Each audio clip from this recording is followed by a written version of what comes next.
Good afternoon, everybody. Today I have a special guest here with me in the briefing room, special presenter, Mr. Randy Barry, who I think many of you know as our special envoy for the human rights of LGBTI persons.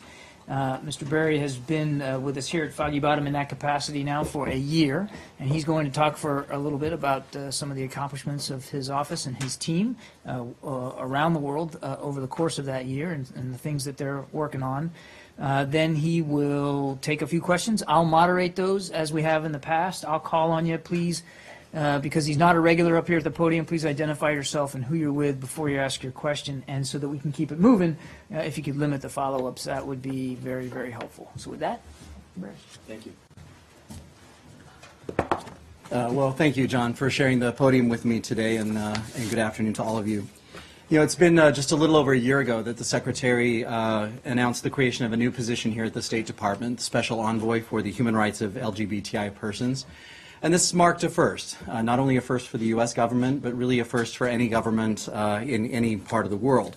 And the position's formation really signified two key realities. First, that the persecution and marginalization of LGBTI persons is a long-standing and deep-seated problem in so many parts of the world. And second, as the Secretary said the day he swore me in a year ago in the Ben Franklin Room here in the building, the United States remains unwavering in our commitment to advance the human rights of all human beings, including LGBTI persons. It's not just because it's a moral necessity, which it is, but also because it's a strategic imperative for the United States.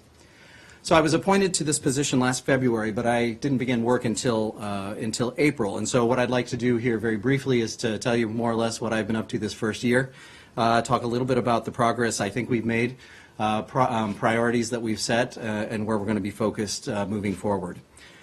So from day one of my primary goals was to build bridges and to continue to strengthen partnerships, to engage with our detractors, and to shine a spotlight on this key set of issues. And so in the last 12 months, I've traveled to 42 countries around the world: Jamaica, Turkey, Uganda, Indonesia, Bosnia, Kosovo, the Holy See, Israel. Don't worry, I won't name them all, but a few others. That's been an extraordinary privilege, and I've had the chance to meet with courageous activists who have braved threats of violence and imprisonment to improve the lives and rights of their brothers and sisters. I had frank conversations with foreign government officials, including at the highest levels, about discriminatory legislation, targeting the community and the stigma that members of this community endure. I had the chance to sit alongside faith-based leaders in churches and in mosques, and across from business leaders in boardrooms and in conference centers. It's been an extraordinary year, and here's what I found out. That there is at once an emerging consensus worldwide that LGBTI persons should enjoy the same human rights as everyone else. And yet, there remain persistent levels of violence and discrimination, particularly targeting transgender individuals. On the positive side, Latin American governments have led the most recent UN Human Rights Resolution on sexual orientation and gender identity. Vietnam revised its civil code to make it easier for transgender persons to alter their legal identity. Nepal made history for its new constitution, which prohibits discrimination based on sexual orientation and gender identity, the first country in Asia to take that step. Mozambique decriminalized consensual adult same-sex relations, and courts in Botswana affirmed the right of an LGBT association to register as a formal organization. Yet despite these positive developments, we live in a world where nearly 80 countries still criminalize LGBTI conduct or relations. We live in a world where many governments use LGBTI issues as a political wedge to bolster their own positions. Nigeria and Russia, for example, recently passed draconian laws to further undermine the human rights of all people, including LGBTI persons, as they place restrictions on the fundamental freedoms of expression and association. As documented in last week's Human Rights Report, many governments are also cracking down on civil society actors, which has a particularly devastating impact on LGBTI-oriented civil society groups. In sub-Saharan Africa and Latin America, lesbians and transgender persons face incredibly high rates of violence and rape. Given this ongoing violence and discrimination, it's no surprise that LGBTI individuals are fleeing their homes and their countries to avoid imprisonment, harassment, persecution, and at times an almost certain death, as is the case in places under ISIS control. In that context, here's how we are aiming to address these challenges looking forward. Diplomatically, we will continue to work closely with the governments around the world that are stepping up to support the rights of LGBTI individuals. We have strengthened and supported efforts of the LGBTI Core Group in New York, a group of governments building support within the United Nations, working for the inclusion of LGBTI individuals with steps like the appointment of special rapporteurs and independent experts.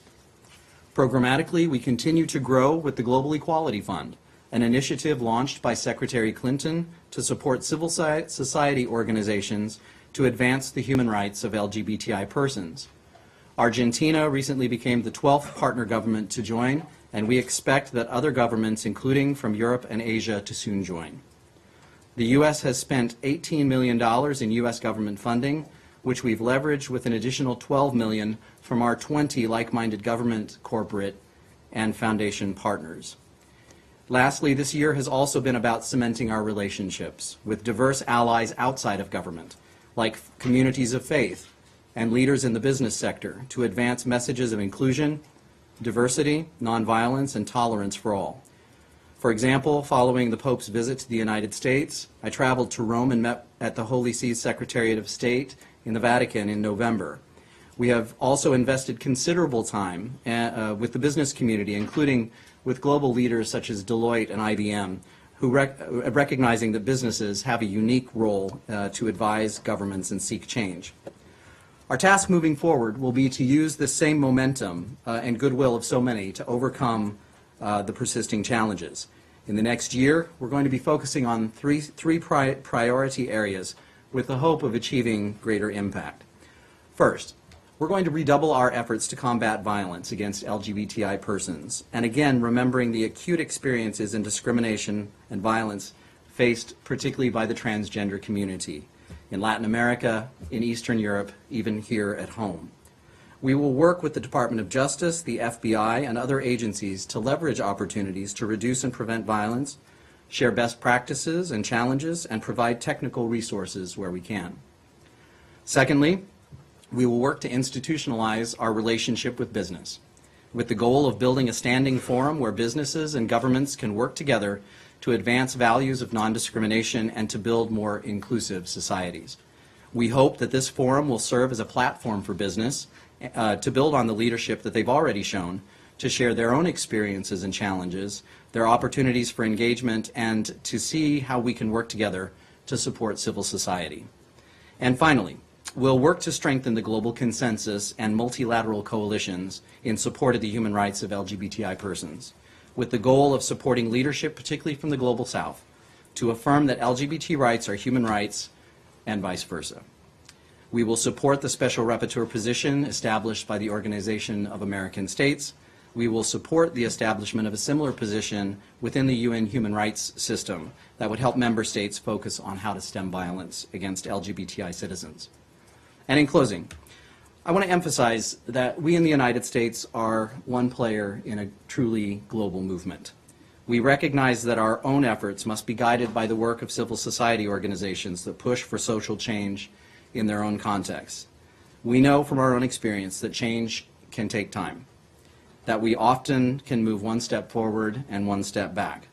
But I'm confident that our collective efforts will help support a world where everyone is afforded the dignity, the freedom, and the equality that they rightfully deserve, no matter who they are or who they love. And with that, I'll take your questions. Okay. Saeed, we'll start with you today. Thank you. Yes, sir. My name is Saeed Erekat. I'm from the Palestinian newspaper, or Quds Daily newspaper. Sir, you talked about that you are but one, in a global movement, but in fact you do exert a great deal of leverage, and especially among your allies, and especially in the Middle East, where in fact the Secretary of State is in Egypt today, where the President will be meeting a group of the GCC leaders tomorrow in Riyadh, where in fact, the discrimination against the LGBTI community is quite open. And what are you doing in terms of utilizing that leverage? And in fact, in the Palestinian Authority area, where you give them a great deal of funds and so on. What are you doing in terms of utilizing that leverage to ensure that these practices do not go on forever?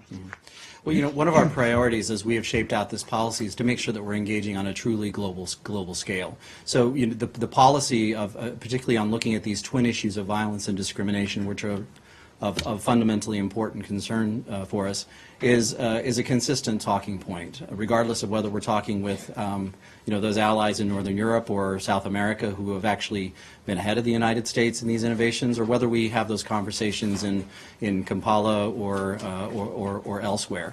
What I can say is that our approach has been, in a global sense, to make sure that we are focusing not on an issue of special rights, but as a core function of our overall human rights policy. So we engage on LGBTI human rights in the same context that we engage in our human rights portfolio more broadly. We acknowledge where we have concerns and register those through the Human Rights Report that was released just a couple of weeks ago, and we make sure that we are engaging on a consistent basis on that regard. Thank you. Nike Chin with the Voice of America. Thank you for coming here. When you are speaking here and then when you are promoting the equal rights for LGBTI community overseas, there's also debate at home, such as the so-called bathroom bills in North Carolina. How do you respond to questions or even criticisms when you are promoting the rights overseas? Does that make your job easier or harder? Thank you. In fact, I think that we can turn that domestic debate that we have into an ability to engage in a very transparent and honest way about how difficult change often can seem.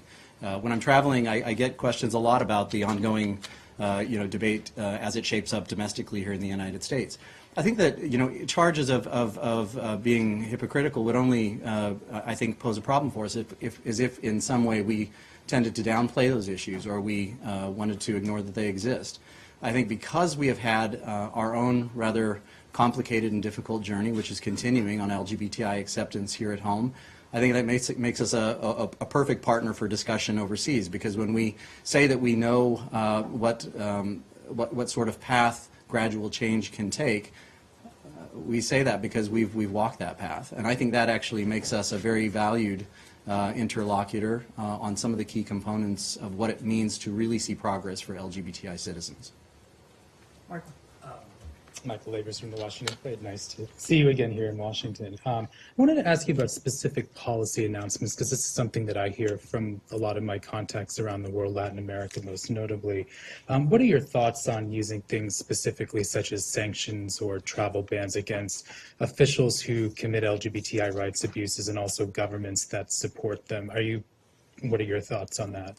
My goal in the engagement that we've crafted over this past year has been predicated on avoiding those kinds of outcomes. That I believe that with the right kind of constructive early intervention and a dialogue that happens between countries as part of the regular diplomatic process, that we can avert many of those crises points simply by making sure that we're sharing our views and our desires early on. I believe that we have much greater possibility of seeing constructive, productive results for members of civil society when we don't have to rely on those types of levers. I think that we have been reasonably successful, I think, this first year in engaging in those kinds of conversations in some pretty difficult places to avoid worst outcomes. So, I would never rule out. I think we need to look at all of the tools in our toolkit when we really need to push for the rights of others in some of these contexts. But my great hope is that we don't get to that point in the first place. I'll take just a couple more. Arshad? Arshad Mohammed with Reuters. I'm not certain of the answer to this question. I just tried to find out if in the annual Human Rights Report the country reports releases, if there's any kind of a subsection or appendix that describes the status of LGBTI rights around the world. I didn't see one. If there is not one, have you considered doing such a separate section, either of that report or a separate report, so that people interested in this issue can see not just what's happening in individual countries, but actually looking at the trends and how they improve or deteriorate over time? Indeed, as part of the Human Rights Report, there is a dedicated section that looks at LGBTI rights. And we think that while we've made some good strides here, we're constantly looking at ways in which we can improve the content of that report to make sure that we're verifying facts with civil society organizations on the ground. And in fact, just prior to the release of this year's report, we went through some comprehensive training in partnership with our civil society partners here, including the Council for Global Equality, on making sure that all of our Human Rights Report editors are comfortable with the vocabulary, the language, and the types of questions to ask. So I think that will increasingly become more successful in giving as accurate a depiction of the status of LGBTI citizens in every country. Hi, Rosalind Jordan with Al Jazeera English. My colleague from the VOA raised the question about activities happening here in the U.S. that may make people question the country's commitment to full access and equal treatment. But what do you do when you are visiting countries in the Global South, particularly in East Africa, Uganda, Kenya, Tanzania, where evangelical Christians from the U.S. have gone in and worked with local ministers to help foment anti-LGBTI legislation? How do you counter that as a government official? Yeah, well, first of all, we have a very active and open conversation about the realities of all of the elements that make up a country's national discourse on this issue. Obviously, one of the key components, one of the most important essential values in America is a freedom of religion and faith. But I think far too often in many of these places, and including in places here at home, there is a narrative that develops that seems to put an embrace of LGBTI human rights on a collision course with religion. And I actually think that's a rather unfortunate evolution. I know that it occurs. But where we're out there, we want to engage to make sure that we're communicating very clearly that our advocacy on behalf of the LGBTI community in any country is not inherently critical of any community of faith. That our advocacy and our work is predicated on the fact that despite the fact that you hear, I think, a great deal of the noise that is generated from some groups, the vast majority of communities of faith, in fact, are out there equally working for more progressive, more embracing stances as well. I think that's also occurring in the countries that you've referenced. And one thing that I am focused on is working with those communities of faith to broaden out the discussion, to show that it is more than it is currently I think, characterized as. I co-chair a sub-working group under Sean Casey's office here at the State Department. I co-chair that with Ruth Messenger, who's the chairperson of the American Jewish World Service. And that group exists solely to see how we can engage with progressive communities of faith, how we can partner and learn from them, and then how we can introduce that dialogue and promote that dialogue to make sure that we're seeing a full picture, which ultimately I believe is that the vast majority of communities of faith, in fact, want a more inclusive world. They want a more an order that respects the human rights of all persons. Thank you. Okay, last question today. Thank you. Lalit Jha from PTI Press Trust of India. I hope you're following the debates going on in India about LGBT community and the court cases. What is your impression about the status of LGBT community in India? Well, I haven't had a chance to travel to India yet, but I would characterize, from the reports we receive from not just from India but from the region, is that the global progression that we see is very uniform in some ways. That I believe that there is a more open public dialogue. We of course are watching the outcome of the court case with great interest. And we remain in contact with civil society groups in the government to share our views of our global policy on LGBTI rights. But I think, the one thing that's interesting is of the countries that I visited over this first year, there isn't a single one that I would single out as saying that they are somehow either immune from what I believe is truly a global movement. That's not because we're doing anything particularly to make it so. I think it's happening quite organically. Nor do I think there is any place that necessarily it's impossible to have a conversation on these grounds. I think it can be delicate. I think we have to proceed with great care and make sure that, oftentimes that we are making sure that we are conducting our diplomacy with our counterparts in government and not necessarily through the press as an opening salvo. But I think that those conversations are entirely possible. I think they carry the capacity of being fundamentally productive as long as we engage in a careful and reasoned way. That I really think that there's great value in a constructive conversation that talks about issues of basic humanity, freedom from discrimination and violence. I think that's a very hard proposition to argue with in almost any country. Are you having conversation with the Indian government on this issue? Well, our diplomatic mission in India certainly does engage with the government and with civil society groups there. I would also say that of every other U.S. embassy worldwide, that I think one of the really pleasing innovations that I've had the chance to see is, I've been around for 23 years in this business, and it's really been very gratifying to me to be able to spearhead a policy that has such incredible uptake. That from the secretary on down in this building, we've had extraordinary support, and we're getting really super leadership from our chiefs of mission in the field. So it's been a real pleasure to travel around and see that evolution. On that note, we're going to wrap it up. We'll get ready for the regular briefing. Thank you very much. Appreciate you coming in, sir. Very much. Thank you.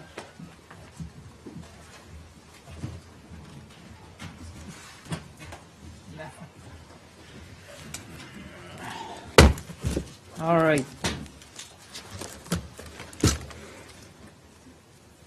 Just a couple things here at the top. On the Counter Daesh Coalition and the fight against Daesh, the United States welcomes the vote yesterday by the Danish Parliament and the announcement by the United Arab Emirates to expand their contributions to the coalition to counter ISIL. Denmark's vote to increase authorized personnel on the ground and the redeployment of F-16 fighter aircraft for operations in both Iraq and Syria will complement their existing contributions to the coalition, and will certainly complement the broader coalition kinetic efforts as well. Also, again, yesterday, as I alluded to, the United Arab Emirates announced a $10 million contribution to the UNDP's funding facility for immediate stabilization, otherwise known as FFIS, to help accelerate the rehabilitation of civic infrastructure and community development initiatives in areas that have been newly liberated from Daesh. As part of Denmark's vote, they also committed to strengthening civilian efforts by increasing support for stabilization efforts in Iraq and Syria and to counter Daesh's propaganda.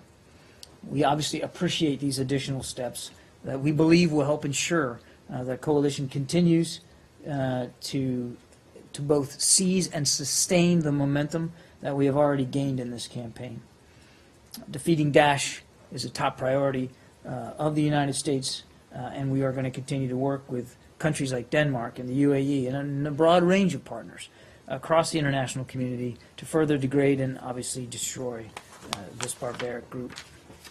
I would also want to highlight that the Secretary did reach the Japanese Foreign Minister Kishida by phone earlier today to express condolences, of course, for the loss of life and the injuries, as well as the damage and devastation sustained from recent earthquakes there in southern Japan.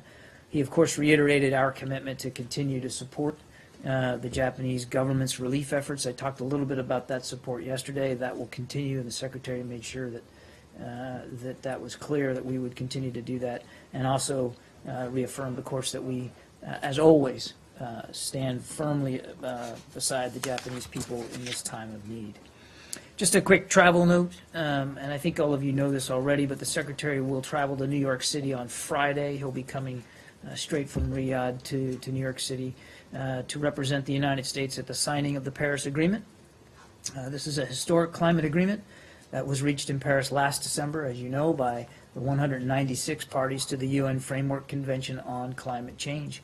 The signing ceremony is hosted by the UN and will take place at the UN headquarters. The Secretary will also participate in an event along with representatives from a number of other nations that are committing, as the United States, China, and others have, to join the agreement this year.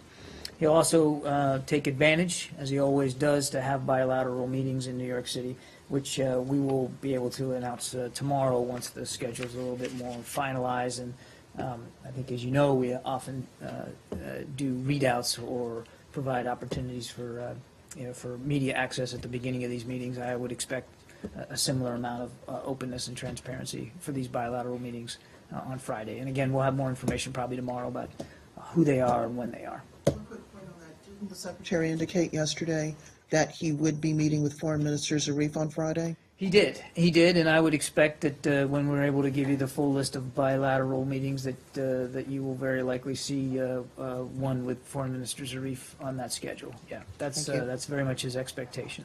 Thank you. Can we just start with a quick one on Syria? And I know we've addressed this, or you've addressed this to some degree in recent briefings, but the head of the Syrian delegation to the talks in Geneva is arguing that the departure or suspension of the participation of the opposition groups in the talks could be a good thing, that it may remove an obstacle to actually reaching an agreement, and he's continuing to push this notion of a broad-based government of national unity, which, although it doesn't explicitly say this, seems to be a way of ensuring that the Assad regime, if not Assad himself, continues to play a part in the in a transitional government. Can you address not just your views about Assad himself, but also your views on such a national unity government that might include large portions of the current governing structure? Sure. Well, obviously our views on Assad and the degree to which he can be part of the long-term future of Syria have not changed, Arshad. Nothing at all has changed about our views of him or his lack of potential to continue leading the Syrian government. So no change there. I've seen these comments. Frankly, we would not associate ourselves with them. We do not believe that that the answer, that the way forward is any removal by the opposition from these talks. In fact, quite the contrary. As I said yesterday, and we have been saying, we want to see all parties actively participate in these talks. We understand certainly the frustrations expressed by the opposition as they asked for a pause, and we respect the decision by Special Envoy de Mistura to grant that pause. But we still want to see the talks continue. We still want to see them get going again, and we believe that, in fact, is the best way to get to a political transition inside Syria. Now, on the third point about this broad-based unity government, or however he phrased it, I think I'd leave it to them to describe what they exactly mean by that.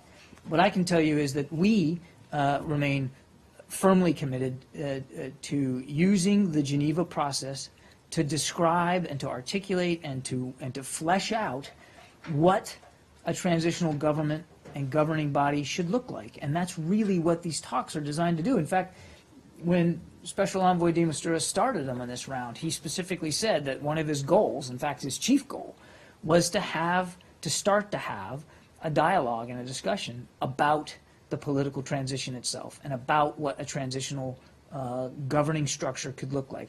He didn't say that he thought that in a couple weeks' time they were going to get at it and necessarily have the final answers, but he wanted to start having that conversation, and we agree with him. We think that it is time to start having that. But it has to be ironed out between the parties. It can't be dictated at the outset of talks by one or the other. We want them to sit down and to have a dialogue and a discussion about what it should look like. The last thing I'll say on this, and I know it's a long answer, but your question was a good one. The last thing I'll say is that, as the Secretary has maintained all along, this has to be determined between the parties, but also that we recognize that through the transition process, in whatever form it takes, that there will have to be some preservation of some institutions of government to keep order and stability in the country as we work through a transitional period. Transitions are very difficult, and they can be very uncertain, and they can certainly lead to, to unintended consequences and outcomes if you're not careful. And one of the things we want to do is be careful and thoughtful. And so we recognize that some institutions of government, particularly the security forces, we talked about that, would have to stay in place in some form or fashion.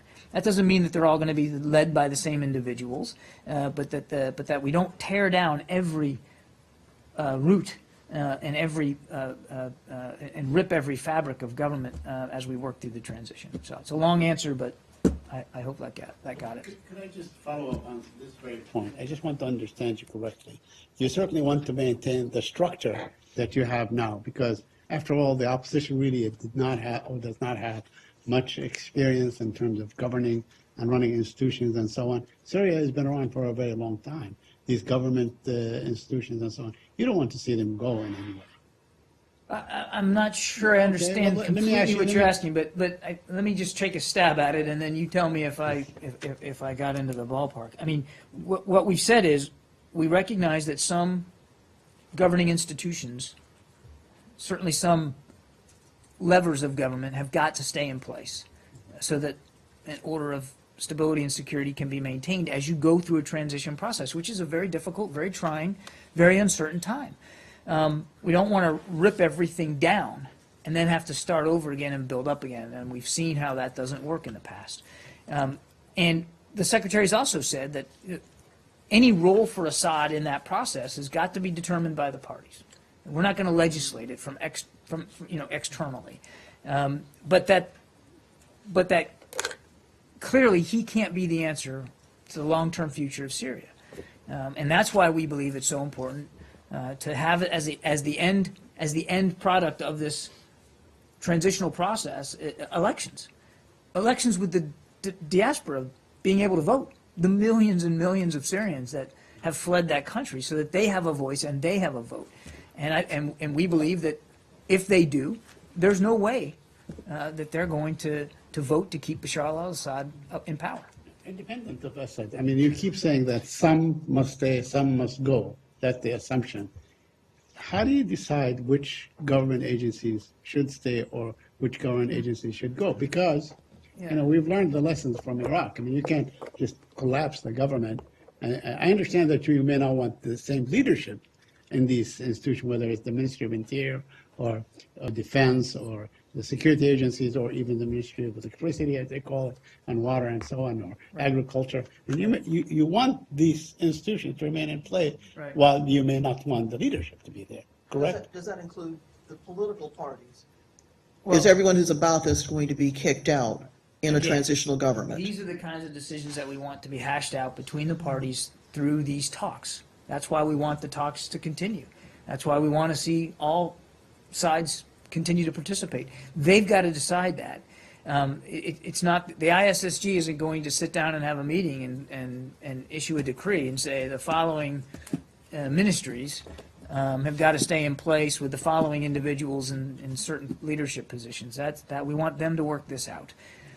But clearly, I mean, just common sense would tell you that we certainly want to see some security force apparatus in place, obviously. And certainly institutions and levers of government that can deliver basic services like electricity and water, medical support, and some economic foundation, obviously. I mean, some of the very essential elements of government we'd like to see in place, and I think they're pretty obvious.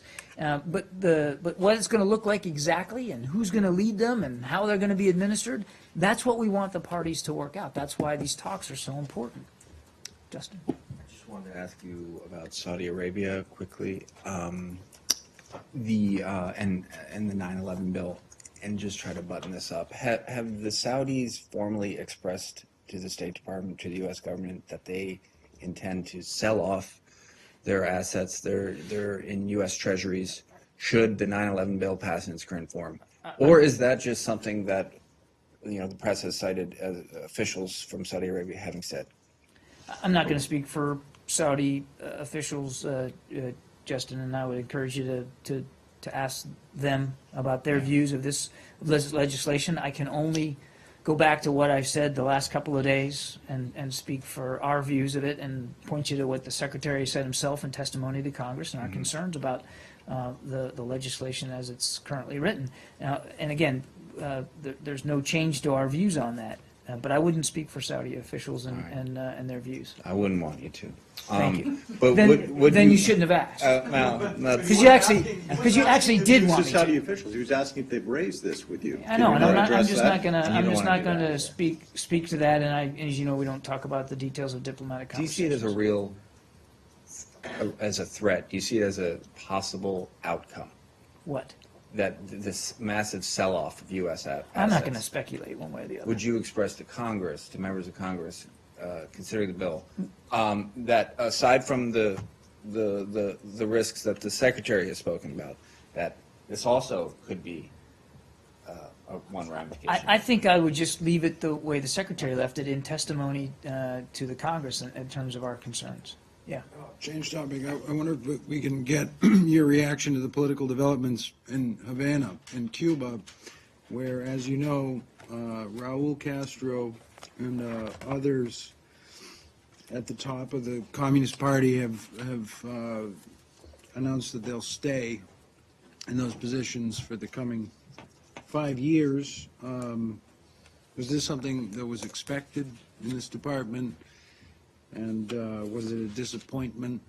And does it cast a dark cloud over the administration's pursuit of rapprochement with Havana? Or Paul or Shadow. Shadow, just, I think I got the gist of the question. First of all, we didn't have and didn't set expectations for the Cuban Communist Party Congress. And this is for Cuban officials to speak to the results of that Congress. We've long said that our aspiration is that the Cuban people be able to decide their future and to make choices for themselves. And we recognize the difficulties that they face right now and in terms of that sort of future. For our part, we're going to continue to work with Cuba through the Bilateral Commission, where we are prepared to discuss a wide range of issues with the government, including some of the issues that President Castro mentioned in his comments. Other issues include, and we've talked about this before, but economic, cultural, social areas, as well as the more difficult challenges of human rights and outstanding U.S. claims, and of course the return of fugitives. So look, there's a long process of normalization that we are just now embarking on. We believe and have maintained that that the best way for us to try to bring about a brighter future for the Cuban people is to engage and to have a dialogue and to have an embassy and hopefully one day normalized diplomatic relations with Cuba, and that's what we're focused on. So this doesn't derail the pursuit of those things in any way? I would not describe it as derailing. I would, we didn't set expectations for the Congress, and we didn't head into it with expectations one way or the other. The only expectations are the ones we're placing on ourselves, which is to work towards normalization, and we still believe that engagement, being able to have a dialogue, is the best way that we can help the Cuban people see a brighter future, long term. But look, we recognize it's going to take a little while, and to get to full normalization. And there are still real issues that our two governments do not agree on, and the policy in the past of not talking and not having an opportunity to work through those issues obviously didn't produce anything really good for the Cuban people. We believe that dialogue and a relationship can. This is one of the things that our governments don't agree on, is the idea that the Castro brothers stay in power for life. Is that? Well, look, I mean, again, I appreciate the third now attempt to get me to talk specifically about what they decided at the Congress. I mean, we didn't have expectations for them going into the Congress. And there certainly were no expectations that that there was going to be an overnight change in the way the island is governed. There's never been that expectation. Our aspiration, and I said it at the outset, our aspiration is that the Cuban people can determine for themselves their future. And obviously, that's difficult for them to do right now, given the governing structure on the island. But there were no expectations that that by opening up an embassy, their embassy here and our embassy there, that it was all that the way Cuba is governed is going to change overnight. And this has never been about some sort of forcible regime change. This has been about normalization of diplomatic relations and having a discussion and a dialogue and trying, we believe, through engagement, to be able to help the Cuban people meet their aspirations. Thank you. Let me go to Saeed and then we'll go ahead. I have very quick questions on the Palestinian issue, may I? Okay. First of all, the Haaretz report that the Palestinian Authority is leaning towards not submitting or not or a call for an anti-settlement resolution of the United Nations. Are you aware of that? And do you have any comment? There was much talk. In fact, there was an agreement among the Arab group in Geneva that they will submit a draft resolution to the United Nations Security Council. We talked about it last week. You're calling on a resolution that condemns the settlement. Haaretz now says that the Palestinian Authority is leaning toward not submitting that. Have they talked to you about that? Have you spoken to them about this? Do you have any comment on this? I'm not aware of any discussions that have taken place between the Palestinians and the State Department or the United States government with respect to now not being in favor of a UN Security Council resolution. Our position on this hasn't changed. Again, as I said the other day, we're going to consider all options that can lead us to a two-state solution. But I don't have anything further. We're not going to comment on a draft resolution one way or the other. But would you encourage the Palestinians not to submit such a resolution? I think I'm going to leave it where I left it before. Also, overnight, the Israeli authorities raided a neighborhood in East Jerusalem, in Hazawiya, and arrested like 32 people, mostly children. I wonder if you have any comment on that. They have this new practice of what they call flying checkpoints, where they go from place to place, basically, making life impossible for a lot of people to go to school. I haven't seen that report. Why don't you let me get a little bit more information before I comment on it. And finally, will the Secretary of State meet with Mahmoud Abbas? You said that he's going to have some bilateral meetings on Friday. Is he likely to He meet is, with and I Abbas? said I think we'll have more to say tomorrow in terms of who he's going to be meeting with. I'm not in a position right now to give you the full list. As I noted earlier at Roz, he did indicate that he has every intention of meeting again with Foreign Minister Zarif. But beyond that, we're still developing a schedule, and when we have a better sense of it, we'll certainly let you know.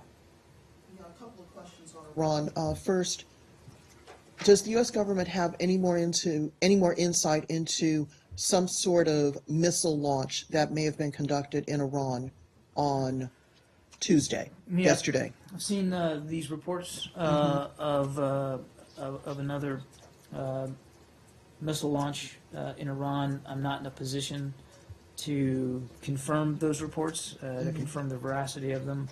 Obviously, we're watching this as best we can.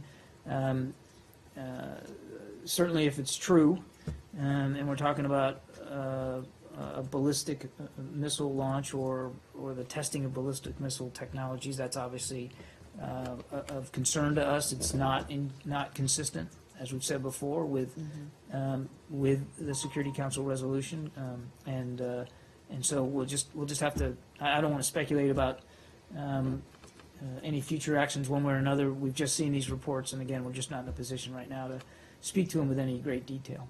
Okay, and then in the past couple of hours, the U.S. Supreme Court has ruled 6-2 that families of victims of Iran-sponsored terror attacks, including the 1983 bombing of the Marine barracks in Lebanon, will be able to collect money from frozen Iranian assets to the tune of $1.9 billion.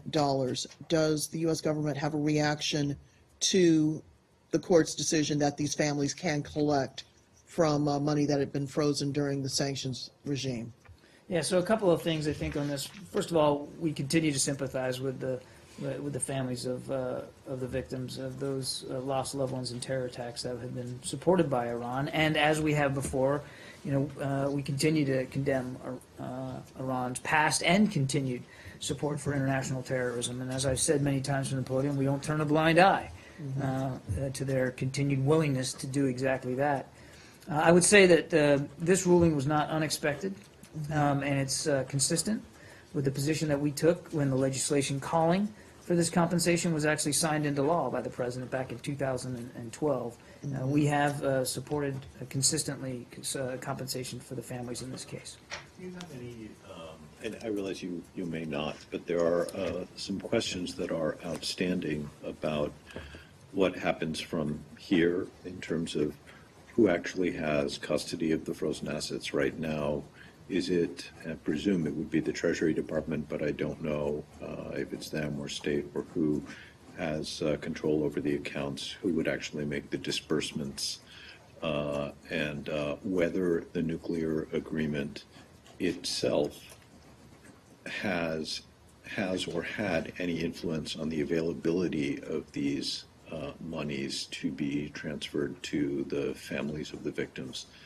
Do you have any info on any I'm of probably that? going to end up referring you to Treasury for these more detailed questions, but because I don't know for sure, I'm going to take those questions and we'll research it and get back to you. It may not be that we can answer them, Arshad, but if we can't, we'll certainly point you to the right place.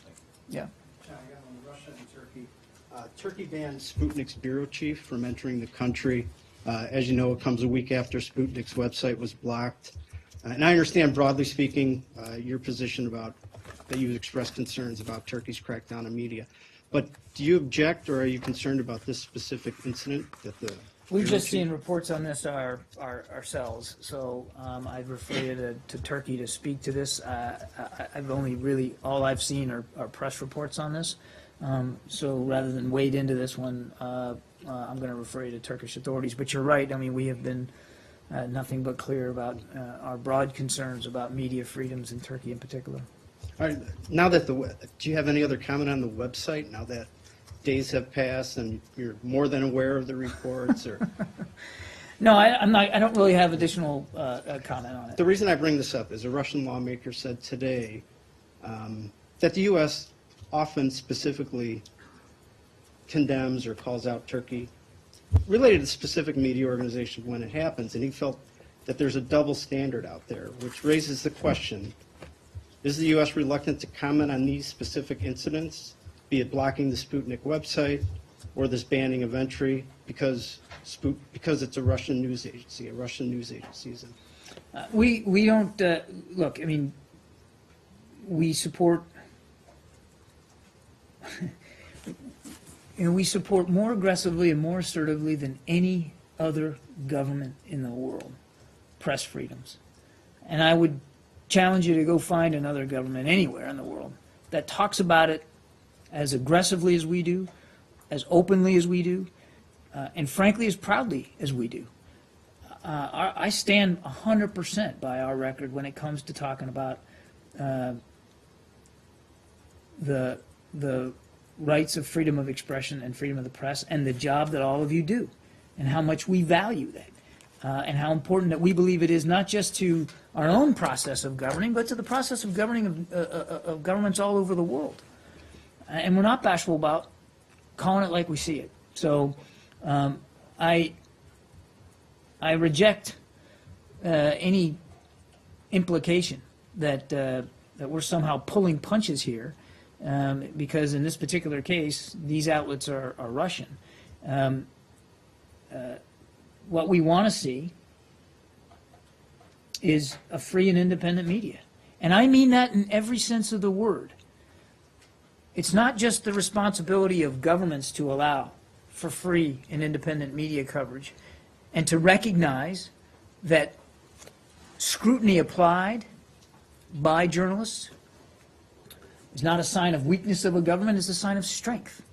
But it's also incumbent upon all of you, as reporters and journalists, to be likewise objective and fair and balanced and aggressive in your scrutiny and the scrutiny that you're applying. And you and I both know that that's not always the case with every single outlet. So, media freedom, we continue to believe in, but it has to truly be free, and it isn't always.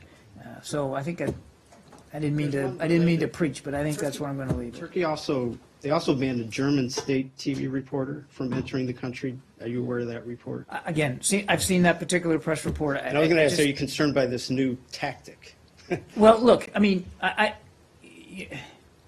I've seen that press report too, and we regrettably, we could probably have this discussion and this back and forth almost every day, and regrettably, that discussion almost every day could involve countries like Turkey that we have said that, and I've said publicly that. What we're starting to see is a worrisome trend here in terms of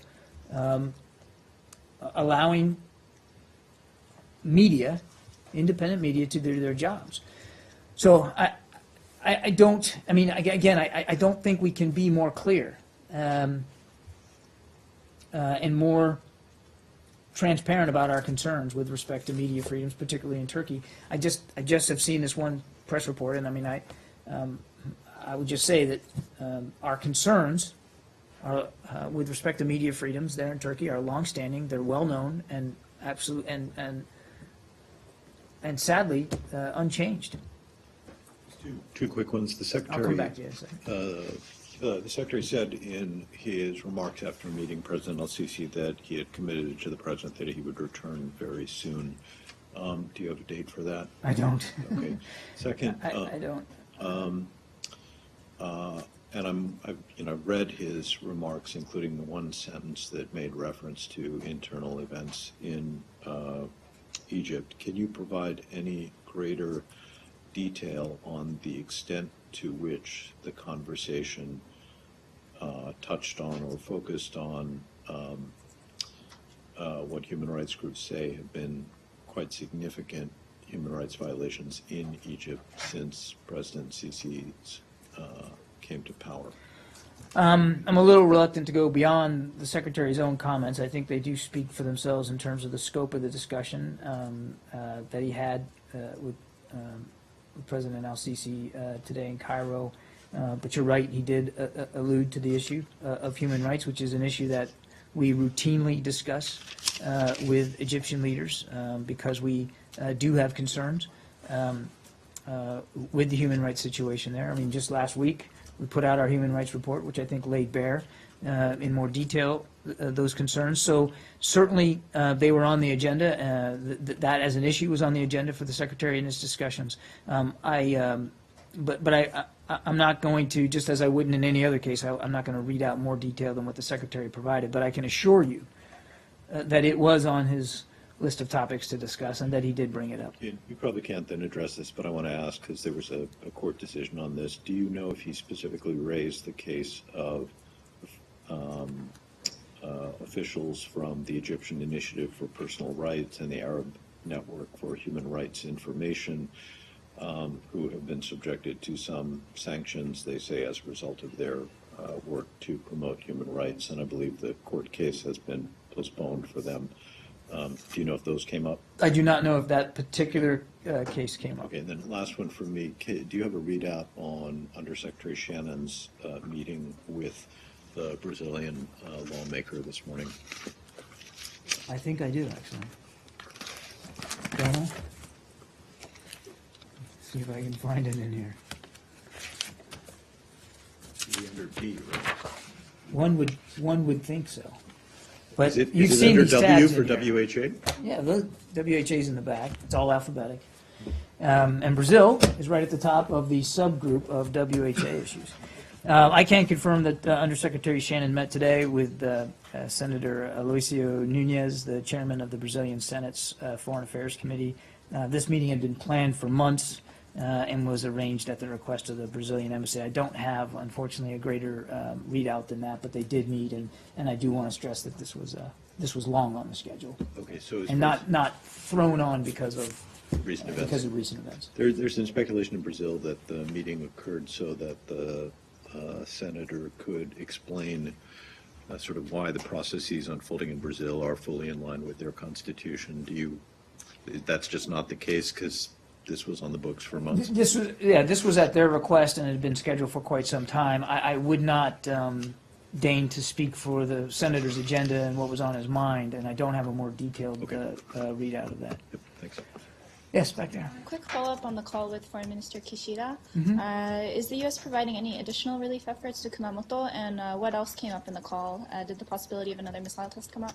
The possibility of another... Missile test in North Korea? The discussion was a brief one, and it was, as I said in my comments, really centered around the earthquakes and restating our condolences and our firm support for Japanese government relief efforts and whatever we can do. As I said yesterday, and I would let DOD speak to this in more detail, but the bulk of our assistance so far has been in terms of air support, which is obviously, as you know, in the wake of a natural disaster, that's critical. Just in terms of getting information and having, being able to see more of what's going on. So we are still providing that air support. I don't know of any additional requests by the Japanese government or any additional resources that we're applying at this time. But again, the Secretary stressed that we're willing to stay in touch. We will stay in touch with Japanese authorities, and if there's other ways in which we can be helpful that they feel is appropriate, we certainly will consider all those kinds of requests. Yeah. As my colleague was pointing out, the situation on the ground for journalists is much worse than it's already coming out. And it seems in Europe, in Brussels, and they feel that after the Erdogan's visit and meet with President Obama, he's become bolder, and really the noose is tightening around the journalists. So are you just, are you in touch? What is the highest level touch? Have you brought this, the journalists are really suffering there. So what is it just a statement? Is it something more than this you can do? I think, again, we have been nothing but clear and assertive in terms of our views of the importance of media freedoms there in Turkey. And we also, look, Turkey is an ally and a good friend and a key contributor to the coalition against Daesh. And we want nothing more than to see Turkey succeed and to see their democracy reach its full potential. And we want to see Turkey itself and in its policies live up to its own principles, the principles enshrined in its own constitution.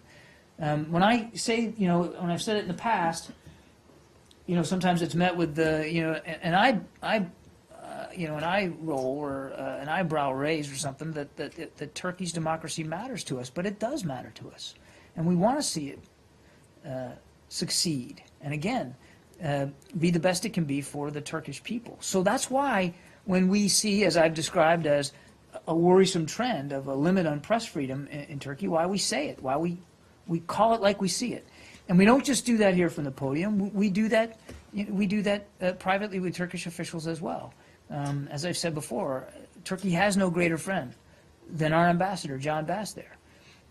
These things matter to us. They matter to us all over the world, but they certainly matter to us in what we're seeing in Turkey. Now, I can't speak to President Erdogan's motivations, and I wouldn't do that. I would only say that I'd only repeat what I said before, and that's that we value our relationship with Turkey. We certainly value our alliance with them through NATO, and we're appreciative of the efforts that they're making as a member of the coalition against Daesh, which are not insignificant. Not to mention the fact that they've got millions of refugees on their side of the border that they're taking care of. But it's because we value this relationship, and it's because we count ourselves as such good friends that we're willing and able to have these kinds of very open, frank discussions with them about something like media freedom that concerns us. But when you say the most troubling thing on the ground is that when you call them ally and friend, how do you react to a statement saying that they are your friends and you're turning a blind eye to what is going on the ground? I'm not sure I understand your question. They're your allies and Right. friends and Yeah. everything. They are cooperating on different levels. Right. On this, why not a stronger message is being sent, or what is when you ask them, what is the reaction they give you? Don't they answer, or they just keep quiet? I'm not going to characterize their side of the conversations. I mean, they can do that, but in the root of your question, there's this, I guess, this idea that because you count yourself as somebody's friend or an ally, that you aren't ever going to disagree on things, that you aren't ever going to see things differently or from a different perspective, or that you are on either side going to be afraid to speak up when you see something that concerns you. It's the sign of a mature friendship and relationship that you can have these frank discussions. And we have, and we will continue. And if you're asking me, are we happy that there hasn't been a demonstrable change in terms of treatment of That's the journalists? question. Of course not. Of course not. That's not what we want to see. I wouldn't get up here every week and talk about this and express our concerns if we were content with what we're seeing with the way journalists are being treated there. We're not content. And because we're not content, because we don't believe that this is in Turkey's best interest, not just your best interest, but Turkey's best interest, and the region's best interest, and the Turkish people's best interest. It's because of that we're going to continue to raise this. I got time for just one more, and then I got to get going. Just very quickly, because I wanted to ask about this. The United Nations is saying that they are beginning to evacuate about 500 people from 4 villages in Syria that are besieged by the regime. So do you consider this as a goodwill gesture, or is that what you want the government to do as part of allowing humanitarian aid to go back and forth? Because the talks broke down on the premise that the Syrians were obstinate in terms of allowing humanitarian aid. I haven't seen the specific reports about evacuations, but let me just go to a larger point. I mean, they have the towns like Zabadani and Madaya and Yeah. Kufraya and so on. I haven't seen these reports about evacuations. But if the regime was doing what they should be doing for their own people, there would be no need for evacuations. If the humanitarian aid and assistance, the food, the water, the medicine was getting to where it needs to get to in a sustained and unimpeded way, then people would be able to stay home. And if they didn't have to worry about being barrel bombed and gassed, there'd be no need for evacuations. Again, I haven't seen these reports, so I can't speak specifically to it. But we've been nothing, again, but clear about what our expectations are of the regime in this process. Last one. Thank you. Yesterday, 4 congressmen, including Ed Royce, chairman of House Foreign Affairs Committee, wrote a letter to House Speaker Paul Ryan. As per the content of the letter, the Indian Prime Minister Modi is expected to visit the city on June 7th and 8th. Do you have that information? Is he expected to visit? I would ask you to talk to the Prime Minister about his travel plans. I don't have anything to But is this announce on that. This is the kind of information which only the Congress has, the State Department doesn't have information?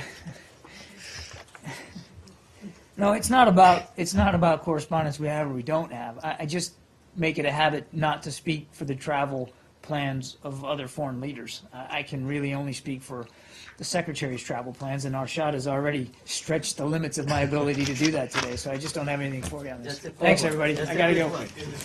Okay, it's a quick one. You might. Thank you.